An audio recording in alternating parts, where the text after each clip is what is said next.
Four Directions. This is Robert Pilot of Native Roots Radio presents I'm Awake. I'm here to ask you for your support. Finding honest Native-centered news is not easy, but with your support, we're able to provide accurate information about Standing Rock, Line 3, treaty violations, and COVID-19 in our Native communities. Please visit Native Roots Radio Network on Patreon and donate if you can. That's Native Roots Radio Network on Patreon. Pinigigi, and thank you for your support. The city of Minneapolis is now on Native Roots Radio with Minneapolis AIR. AIR stands for American Indian Relations. Guest host Christine McDonald talks to people about important things affecting the city's Native communities. Minneapolis AIR dives into topics like public safety, public health, elections, and so much more. Tune in to Minneapolis AIR on Native Roots Radio from 5 to 6 p.m. on the second Wednesday of every month, right here on AM 950. Support comes from the Walker Arts Center. Local artist Rosie Simas, Seneca Nation of Indians, Huron Clan, embodies Onondaga philosophies of peacemaking and relationality in new immersive installation. Visit Agejagwa Desnigowaweni. I hope it'll stir your mind and explore a space built for communal rest and contemplation. Simas presents a performance of the same name this May. Learn more about the exhibition and performance at walkerart.org. Hey, it's Robert Pilot from Native Roots Radio. For a meal that feeds your soul and health, check out Gatherings Cafe. Located in the renovative Minneapolis American Indian Center, Executive Chef Vernon Defoe and team serve up incredible indigenous flavors. Gatherings Cafe has amazing bison tacos featuring lean protein from native wise, corn tortillas, and homemade sides. It's fresh, local food rooted in ancestral knowledge. Stop by for breakfast or lunch. That's Gatherings Cafe, where tradition meets innovation.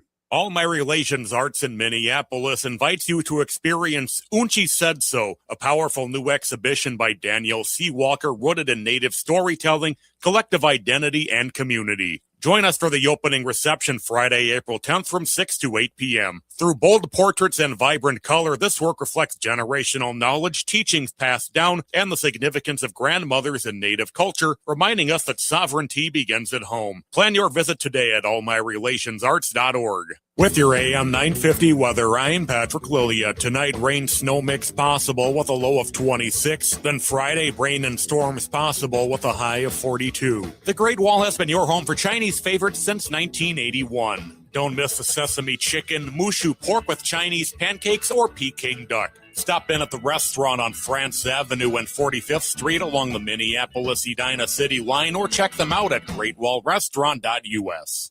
Portions of Native Roots Radio may be pre-recorded. It's a good day to be indigenous. Get up, stand up. They are going to become more brutal. Because all the hippies were trying to be Indians anyway. They're going to become more repressive because it's a matter of dollars and their illusionary concepts of power. Hey, Victor. We must live in balance with the earth. And also with recent happenings at Wounded Knee. I am awake. Welcome to Native Roots Radio presents I'm Awake, and I'm your host, Wakanja Hade. Hey, Kadagi to all my friends and relatives in Four Directions. You are listening to Native Roots Radio presents I'm Awake, and I'm your host, Robert Pilot. Hey, we discuss local, national, Native news and events, and as you know, Native issues are human issues, and human issues are Native issues. Wow, today we have so much going on around here in Turtle Island, and you know, we're here with Robert Lilligren, who's the CEO of Native American Community Development Institute here in the Twin Cities, Minneapolis. And I asked Robert to be on the whole show because there is so much to talk about. And we also want to really, build up our community too, because Native American Community Development Institute does a lot of great work. And we want to talk about what's coming up and some positive things too. We're going to try and really balance this off, and our friend Robert's on right now. Thank you so much, Robert, for coming in. And boy, we have a lot to talk about. Welcome. Yeah, bonjour, Robert. It's always so good to be here. I appreciate the invitation. And there is a lot going on at kind of every level here. So, yeah. Let me start out this. I saw a fun thing on social media, and it's called a removal list. And it's in order here. Greg, what was his name? Bovini, who was a little SS agent from ICE. Right. And then it was Christy Nome, and then now Pan Bundy, and I think the next person on the list is Kash Patel, then Stephen Miller, then Russell Vought, and then Pete Hegseth, RFK Jr., Donald Trump, and then it ends with JD Vance. So I'm keeping score. Oh, wow. Good. I'm glad you're keeping score. Thank you for that. And yeah, it's I was kind of surprised that these people hung on as long as they did. And so it's a bit of a house cleaning. And then the big concern is who comes next. You know, are they just going to be worse, which is easy to believe, or we'll see. So yeah, it's an exodus. It's messy. It reminds me of Trump's first term, right? I don't think a single cabinet, or I should say many cabinet members didn't even last a year. So I guess he's a little ahead of the game this term. But yeah. The only person I didn't see on this list is the person that is his press agent, and I'd like to add her on here somewhere too. But we can talk. We regress right now. Oh wow! Oh, are we? Or this is kind of the news, right? Yeah, exactly. Oh, definitely. But I meant regress about putting her on the list. Yeah. So Caroline Leavitt, you're talking about, is press secretary, right? And yeah, she's another completely unqualified member of his team, and and she'll say anything. She's kind of a liar in chief, right? She'll say anything that he tells her to, and so there's no credibility there. The way this whole administration has handled the media, the press. I mean, that's our fourth estate, right? That's our eyes and ears inside the system, and that's not something that this president is comfortable with, right?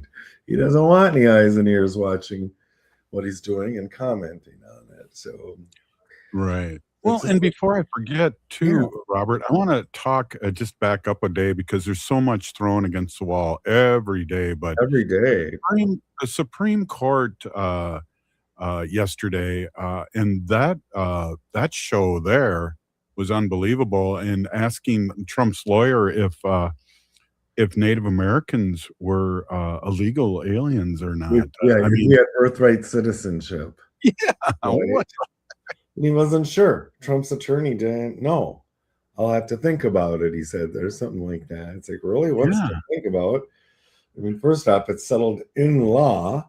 If you're enrolled in a tribe, you're a U.S. citizen by federal law, right? So there's really nothing to think about there, but it just shows you how little this administration really respects law, respects convention, respects tradition. It's a free-for-all. Yeah, exactly. Well, the positive part there too is the Democrats have flipped 30 states legislative seats since Trump took office. Republicans have flipped 0, and I think we talked about that before, but I just like bringing that up. Oh, wow. I love bringing that up. Yeah, I think we must have seen the same article. I had photos of each of these 30 people, and I didn't look too closely at it, and I will go back, because I'm guessing, or at least some of these higher profile ones, these were double-digit flips, right? In districts, state house districts, state legislative districts, where Trump took the district by double digits just a short time ago. And so these are just flipping like crazy, and it's encouraging, right? It feels like a bellwether. It feels like momentum building toward the midterms, and then you have a record number of Congress people, especially Republicans, heading for the exits, right? They don't want to. Yes. They don't want to be there when it all turns around, and so so they're on their ways out. So I'm looking at this list too, and we got Florida, we have Iowa, we have all these red states, Georgia, Texas, and we are just that's the positive thing here. And I don't know if Bondi didn't do enough prosecution for him and go after his enemies, or if it was the way she was when she would come and talk to Congress and be all disrespectful. I don't know what the main reason was, but I hope it wasn't that she didn't try and go at all his enemies like he wanted. Well, that's what we're reading, right? That it's in part because she didn't go after Trump's personal enemies, business, professional enemies aggressively enough. That's one thing. I also think we'll see some messaging dribbling out of the White House soon, kind of positioning Bondi as the problem in the administration, that she's responsible for his low poll numbers and things like that. I think we'll start seeing those things pinned on her. And man, I'm just waiting to see, what's going to blow, what's going to blow up from her personal life or her family. We've got the Christy Nome power right now, and I want to be really clear. I don't really care how grown adults find their pleasure. That's their business. But when you couple something like this transvestite bimbofication, is that what they call it? And this fetish stuff with Noam's husband, when you couple that with a political philosophy that harms people for behaviors that penalizes people for who they love and things, then I care, right? Then the hypocrisy of this. It's just overwhelming what they do. And that's just amazing that couldn't happen to a nicer person. And are these guys going to end up on Dancing with the Stars sometime? They're lucky. Maybe if they're lucky. Or in jail. In jail, right? Right. I mean, that's where, I hope that would be a first stop. But and with, this Kristi Noem thing, I almost wonder who knew what before she was even out of office, before she even left.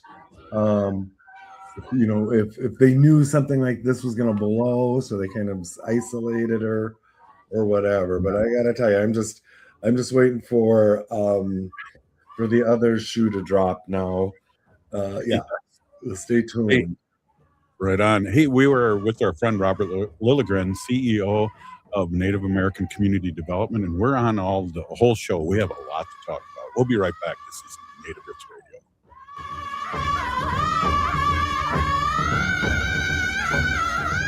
Support comes from the Walker Arts Center. Local artist Rosie Simas, Seneca Nation of Indians, Huron Clan, embodies Onondaga philosophies of peacemaking and relationality in new immersive installation. Visit Age Jagwa Desnigowaweni. I hope it'll stir your mind and explore a space built for communal rest and contemplation. Simas presents a performance of the same name this May. Learn more about the exhibition and performance at walkerart.org. I heard sex trafficking happens a lot in Indian country. What is that? Here are some of the real reasons why sex trafficking happens in Indian country. Unequal gender roles that were forced on us by colonization. Communities don't have enough resources. Silence around domestic and sexual violence. Lack of attention and justice for missing and murdered Indigenous people. There's a lot of behavior that keeps our communities out of balance. These are just a few true reasons why Native communities are targeted by traffickers. When these acts of violence happen in our communities, it opens us all up for exploitation. Sponsored by the Minnesota Indian Women's Sexual Assault Coalition. The city of Minneapolis is now on Native Roots Radio with Minneapolis AIR. AIR stands for American Indian Relations.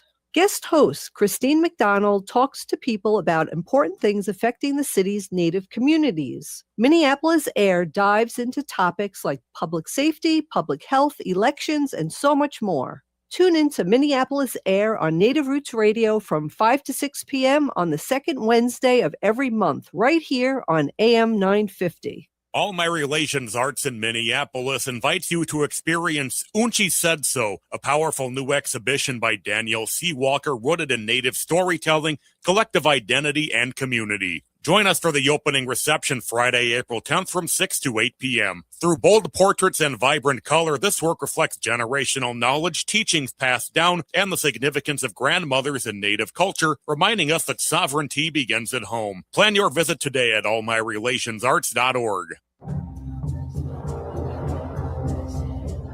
I'm Lieutenant Governor Peggy Flanagan, and I want to be your next United States Senator, and you are listening to Native Roots Radio. Welcome back to Native Roots Radio presents I'm Awake, and this is Robert Pilot. Hey, welcome back, everyone. This is Robert Pilot, and this is the Robert Show. People have mentioned here on our feed across Turtle Island. Let's see, we'll pop one up here. Our friend Santina, we love Robert Lilligren, and then he also mentioned and then Jim mentioned greetings, Roberts. May your days be filled with wonder. And we are definitely filled with wonder here on Native Roots Radio. Right.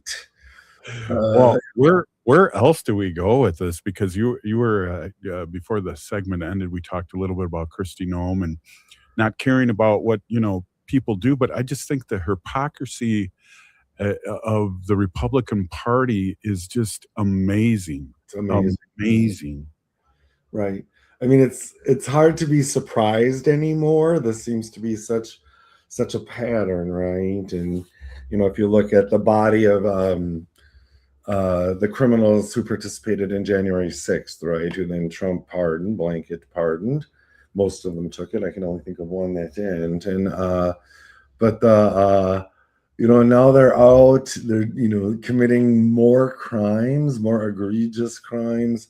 There's a terrifying amount of child sex predators that are being charged with crimes against children, and it's bad. And it's just it's like, what is that saying?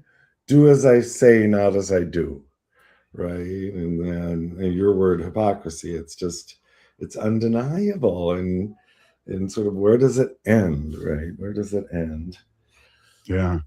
I don't know if it does end. Well, we'll see, right? And I was just reading some commentary. James Carville, I'm sure you know who he is. Oh, yeah. Yeah. So he is predicting that Trump will resign after the midterms. Oh. Because he's not going to have a legislature to protect him. Trump resigns, Vance pardons him. Of course, they can't pardon him for state crimes or for international crimes, but he could pardon them for federal crimes, right? So we'll see.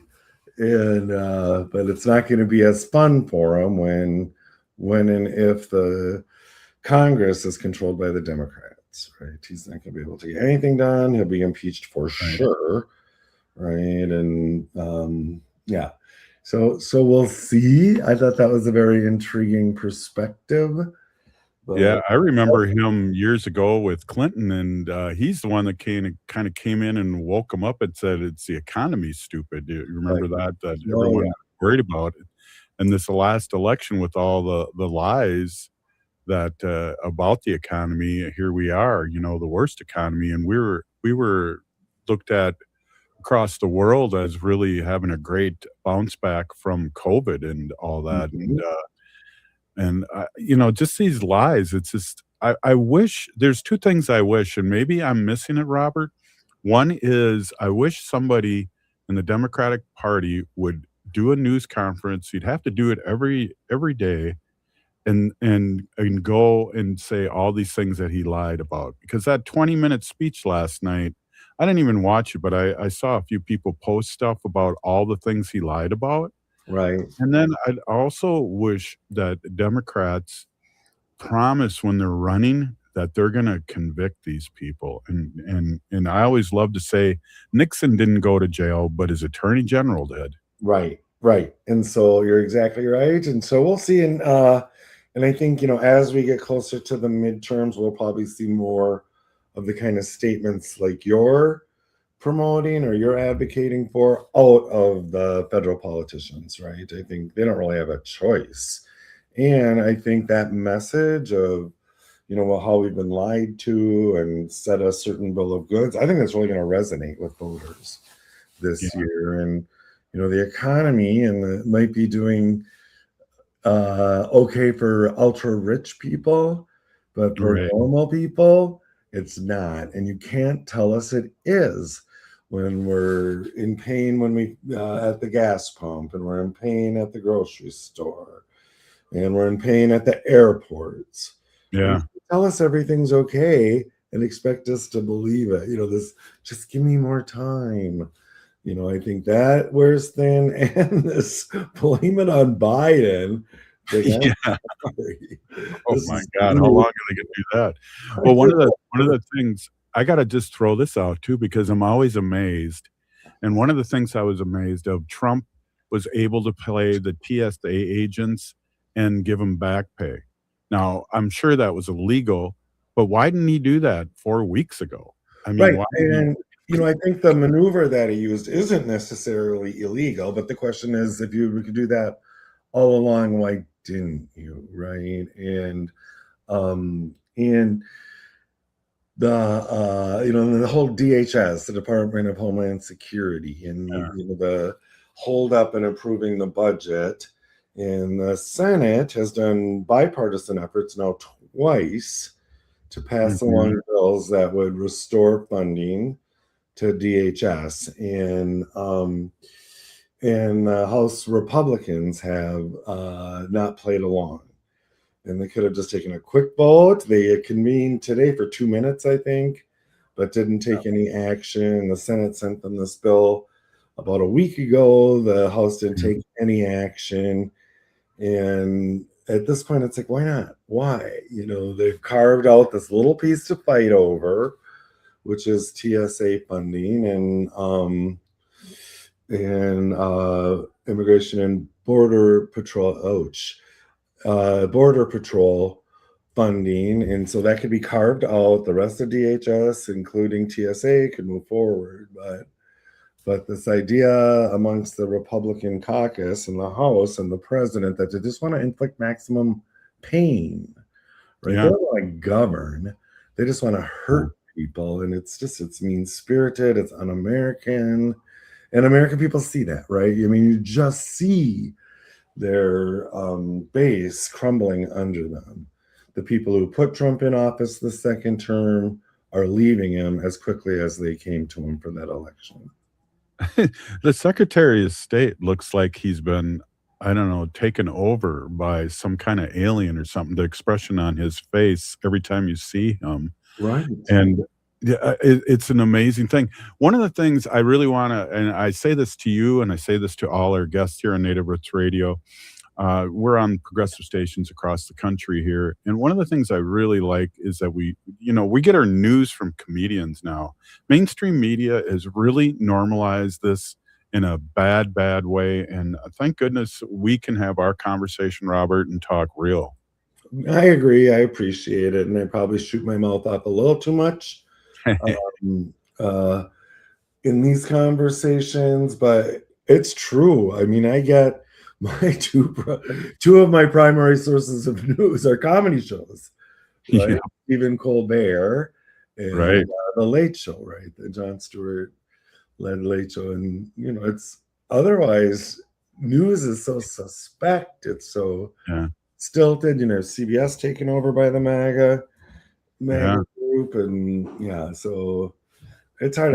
One of my relatives, one of my sisters-in-law, was just asking me, she says, where do we even get news? Where can I even go anymore for news? And so I go some of the blogs I follow and stuff. But, and I don't need news spun my way. I just need it to be I just need to be confident that it's factual. Right.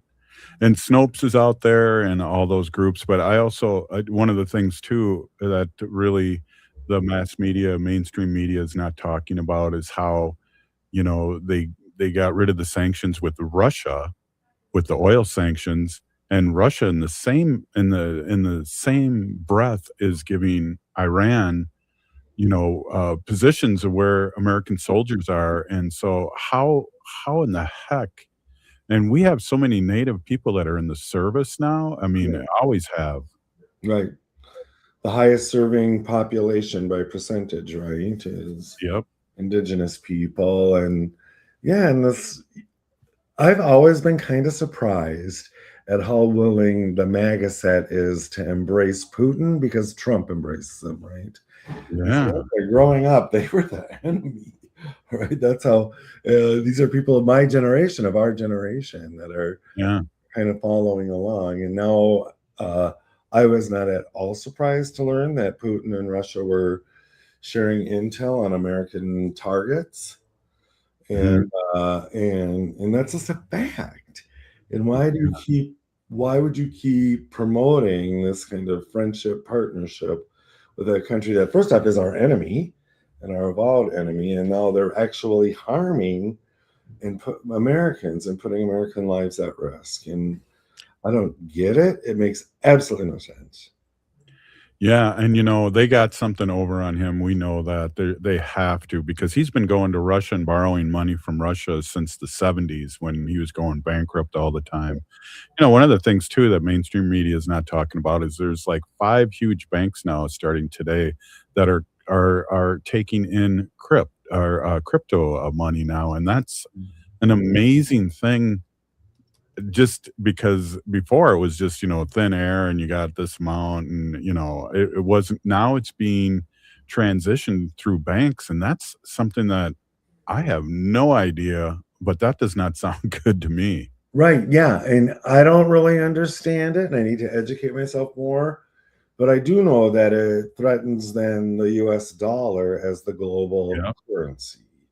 And it hasn't been all that long, what, a century maybe max, that the dollar's been dominant.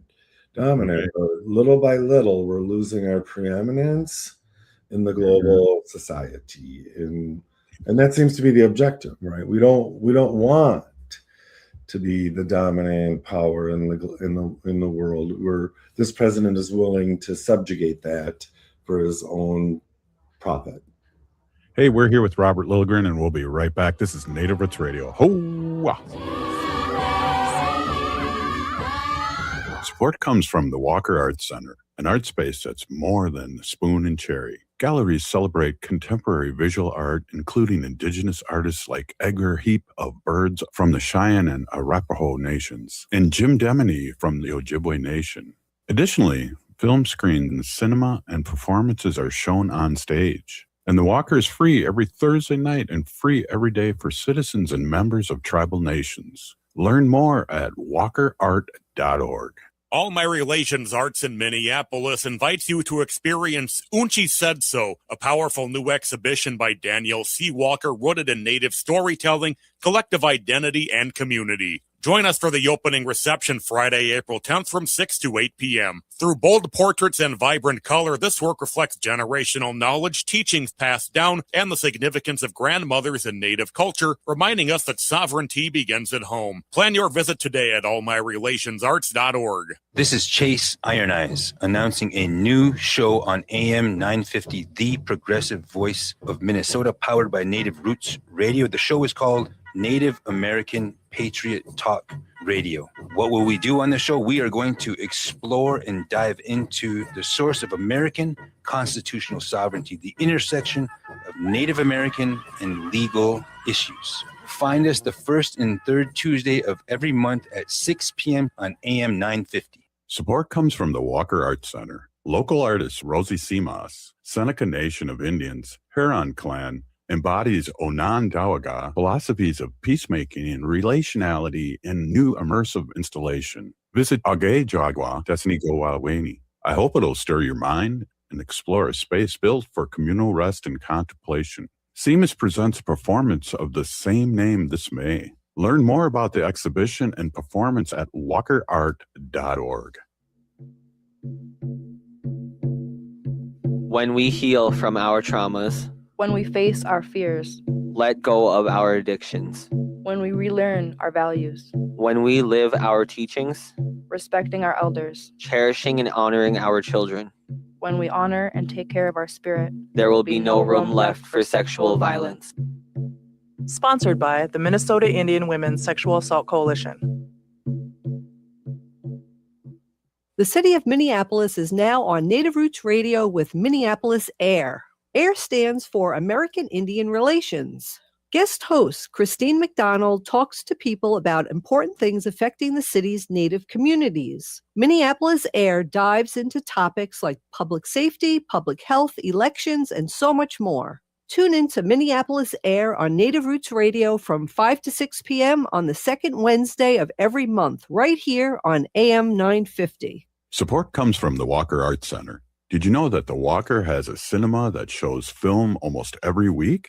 From artist talks, genre-defined performances, and world premieres to archival shorts and experimental soundscapes, the Walker Cinema explores all modes of global and local filmmaking. Get your first tickets for free. Visit walkerart.org/cinema to learn more. That's walkerart.org/cinema. See you at the movies. With your AM 950 weather, I'm Patrick Lilia. Tonight, rain, snow mix possible with a low of 26. Then Friday, rain and storms possible with a high of 42. The Great Wall has been your home for Chinese favorites since 1981. Don't miss the sesame chicken, mushu pork with Chinese pancakes, or Peking duck. Stop in at the restaurant on France Avenue and 45th Street along the Minneapolis-Edina City line, or check them out at greatwallrestaurant.us. ATNF AM 950, St. Louis Park, Minneapolis, St. Paul. Oh, this is Dallas Goldtooth, and you're listening to the Native Roots Radio. Hoka, hicha, wecha. Welcome back to Native Roots Radio presents I'm Awake, and this is Robert Pilot. This is Robert Pilot, and we are with our friend Robert Lilligren. Geez, I mean, there's just so much going on here. I'm going to just name a couple things here. I don't think we've talked since the No Kings March, and that was humongous. I went and saw Bruce Springsteen. That was humongous. And then our friend Joey Browner, all-pro Viking football member, and really hangs around the community for many years, and it was really sad to see him go at such a young age. And but No Kings, wow, that was amazing. 200,000 capital. Right. It's interesting how the number seems to be somewhat in dispute. The number of attendees, somewhere 100,000. People seem comfortable reporting. Some media is reporting 200,000. I've been part of initiatives of 100,000 people before, and this was more, considerably more. And so I'm using the number 200,000 because that's what it felt like to me. Maybe even a little over that, but that was something. I didn't get to see you, Robert, because I'm sure with your press credentials, you were right up front. I was running around, that's for sure. Yeah, but some of the most hilarious protest signs I've ever seen in my life. Lots of costumes and things as well. I mean, it was generally almost like a festive feeling, or kind of positive, right? And the program was amazing. I was there early enough to hear some of the early folks. Very strong Native presence. Yes. On the stage, we had two poets, Westerman and Erdrich, do their work. We had a singer, Doreen Day, and her healing song. I mean, I was just moved to tears during that part. And then our Lieutenant Governor, Peggy Flanagan, our Ojibwe sister, my White Earth sister. It's like, okay. And I noticed other No Kings rallies were really lifting up sort of Indigenous voices as well. So that felt really good, and all in all, it was a very good day. Definitely was. And then again, having Bruce Springsteen there, having Joan Baez, Fonda. I know, and it's Bernie Sanders. Yeah. And Wendy, I don't know if you know this, but Wendy was in New York, and she marched in Manhattan with over 350,000 people, and that was amazing too. And I was torn between here and there.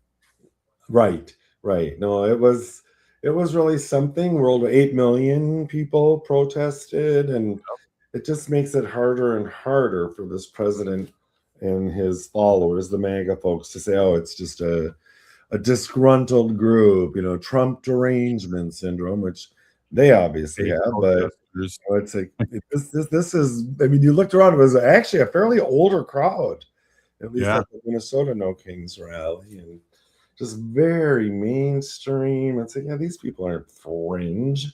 There's nothing fringy about this group. The people just don't like you, President Trump, and we're going to show it. And we're going to stand in solidarity with our neighbors and protect our neighbors. And it was really a beautiful day. Yeah. Yes. Yeah, in many ways too. And I just, the feeling of being, and again, we talked about this many times, like whether it was Standing Rock or Wounded Knee or any of the Native protests that, we feel in Native community, but this we felt the whole community. And that's something that they can't take away with us. And I think if anybody's listening to the show that thinks there's paid protesters out there, you should try and get paid, because I've been trying to figure that out. It's so absurd, right? It's this idea that the only people that could object to our racist views are paid to do that, right? And it's just not a fact. I mean, how are you going to pay 8 million people? And the logistics of that, are overwhelming. And so, but that, I mean, to your first point there, and that's something that we just really hear discussed a lot, and that is how so many allies came forward, right? And so our immigrant and other foreign-born neighbors were threatened, and a lot of them are not white, and so a lot of white people stepped into the space to help protect our neighbors, to help see that people were able to eat and now able to pay their rent. There's a big rental assistance push going on. And what was really cool, Robert, and as someone who's been, an organizer activist for decades, is the spontaneity of our response to our ICE occupation, December, January, February, but also the diffused leadership. There wasn't one person saying, follow me, do this, let's do that. It spontaneously, organically organized at a very grassroots level. And a lot of this work had to be very grassroots and almost a little anonymous, right? If you're delivering food to families that don't want to be located, you have to take significant precautions to see that you're not tipping ICE off to their location, right? And we just did it. And Native people here, Indigenous values and cultures were really at the forefront of what we did. And I'm embracing that. I get to speak to a lot of different kinds of groups, a lot of non-Native groups, a lot of institutional or government jurisdictional groups. And I'm really lifting up this point. After George Floyd was murdered, the Native community here came together. We used people and organizing to protect our relatives and our non-Native neighbors and our assets and our non-Native neighbors' assets. And we were hugely successful doing that. And so I kind of point back to that and say, yeah, look, when we lead with ceremony and prayer and love for our neighbors, it's a different vibe. And I really think that the Native communities here in the Twin Cities and in Minnesota really had influence on the quality of our response. Yeah, I agree 100%. And I think, coming from Standing Rock, when this show developed and the 7 fires went after that all over the country, we had more media presence, whether it was a comedy show or the Prey and things like that. And then we had George Floyd, but even before that with COVID, I know my tribe was giving out vaccines to everybody, not just Native Americans, and that was happening here in the Twin Cities. Right. I was actually able to get my husband, who's not Native, COVID vax right away in the first round, because our local urban-based Indian Health Board decided it was households, right? Families, as we defined them, that they wanted to keep safe.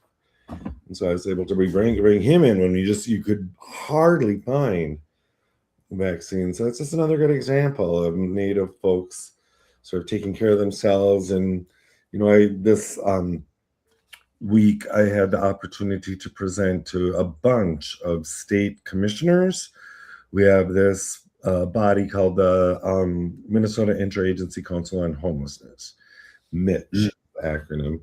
And I was invited to present on the community response with an emphasis on what we did to support our unsheltered relatives through the federal occupation, but more just the whole community response. And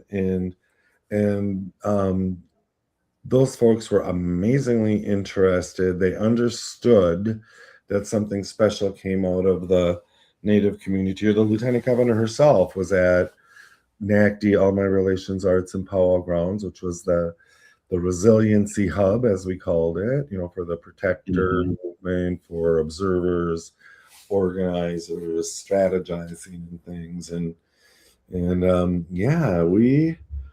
we did what we had to do. And I feel like we did it fairly well, and other people are seeing that. Yeah, I agree. And we only got like a couple minutes here, and I really want to dig deep on what's going on in Native American Community Development Institute in the last segment. But I just want to bring up this one thing before we end this segment is just this war that's happening, this Trump Epstein war that's happening. I hope that we really look into this after whether Trump resigns or what happens, and really look into these families making all this money off insider trading and all those things off our people and off our government. Right. And you're talking about Trump's address to the nation last night. I didn't watch it either. I can't watch it. I talk, but I've sort of read about it, and there still really isn't a clear objective. Right, he's trying to sort of retrofit support from the American public for this war, which isn't going to happen. I don't think any of us really understand what we're trying to do there. I think there's a big chunk of the American public who just thinks it was a diversion from the Epstein files, and so putting American lives, resources at risk because you're too afraid to face the consequences of your own actions. That isn't what a president does, right? No. So this is, his game. It feels like he's gaming us, right? And so these are war crimes, and they should be prosecuted. And so fingers crossed. Thanks, Nina. The fingers crossed that they will be, and they should be. And anyone that's been to Nuremberg or followed the trials after the Nazi regime collapsed, we'll see. People can be held accountable, right? They should be held accountable. Well, we only got a little time left here before we end this segment. And one of the things I just wanted to say was I really didn't think it would be hard to gain trust with our allies again, but now I'm really, really concerned the longer this goes. Like which our international allies? Yes. Oh, yes. I agree. I mean, the U.S. has willingly given up its space as a global leader through this war. Absolutely. Hey, we're here with Robert Lilligren, Native American Community Development Institute, and also just big in our community, and we're talking politics. And I think we're gonna change up now and talk about the great work that the organization that he leads does for our community. And there's things coming up. So hey, this is Native Roots Radio, and we'll be right back after the short break. Please stay with us. Hoa!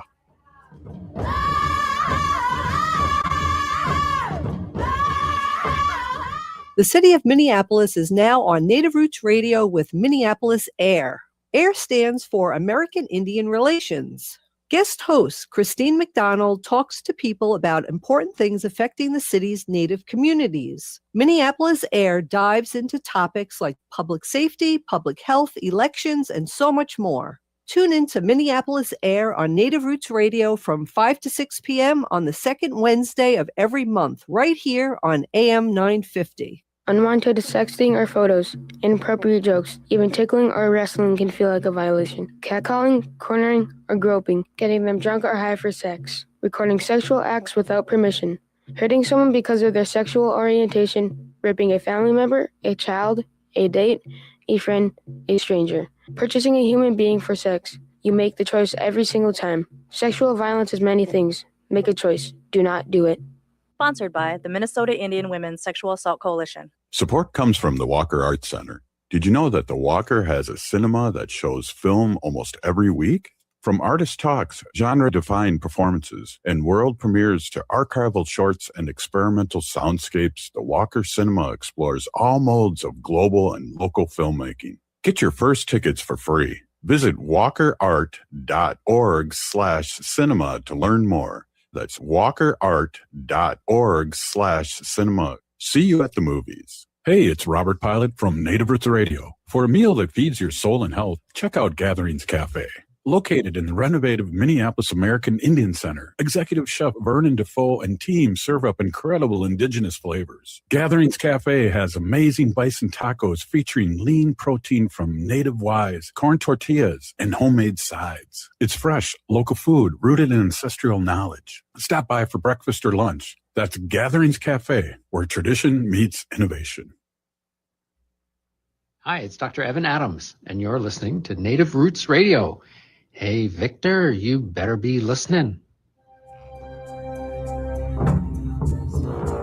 In this portion of the show, we'd like to bring awareness to our wolf and bear populations throughout Turtle Island. Say no to the hunts.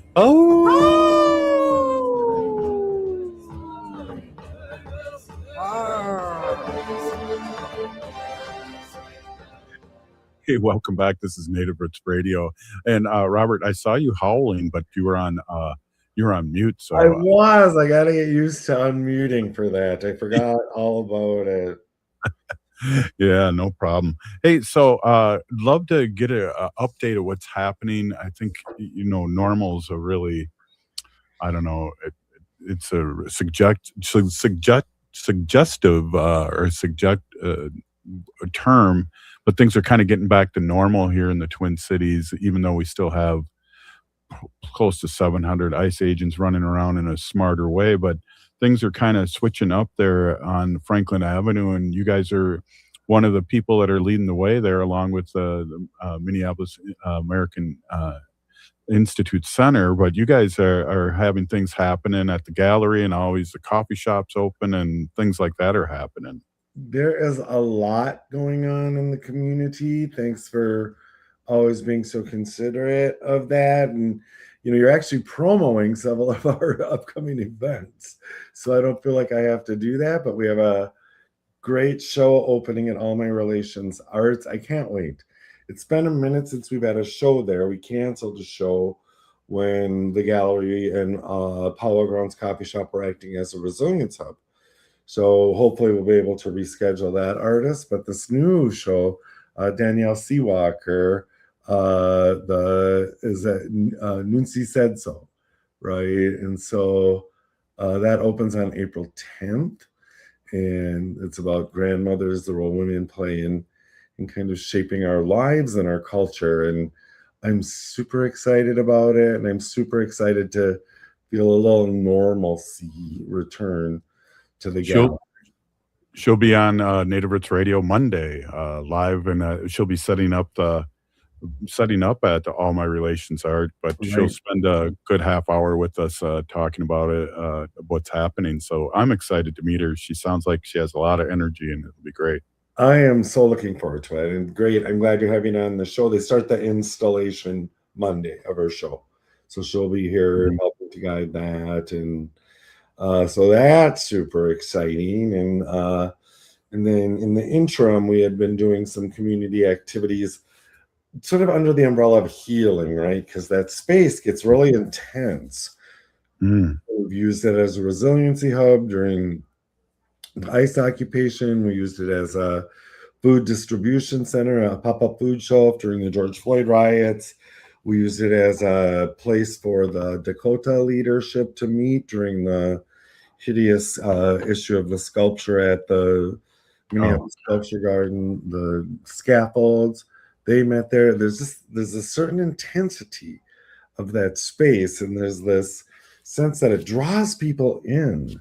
It really Mhm. draws people during times of community crisis. And so it's really humbling, Robert, and an honor to work there and to Yeah. have this space that almost has the sacred vibe, right?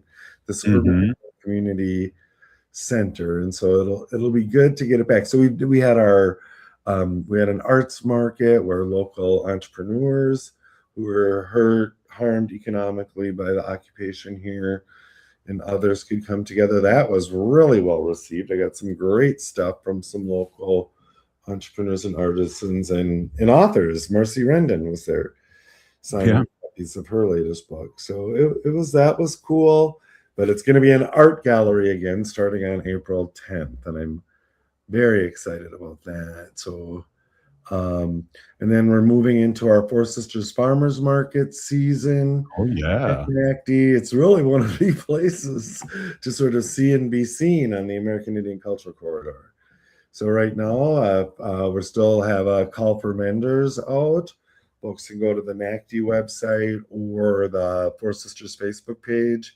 We also have a series of courses that are classes, business classes, Mhm. entrepreneur classes that center around Four Sisters Farmers Market, and that's really well subscribed this year, and just some basic functions for businesses.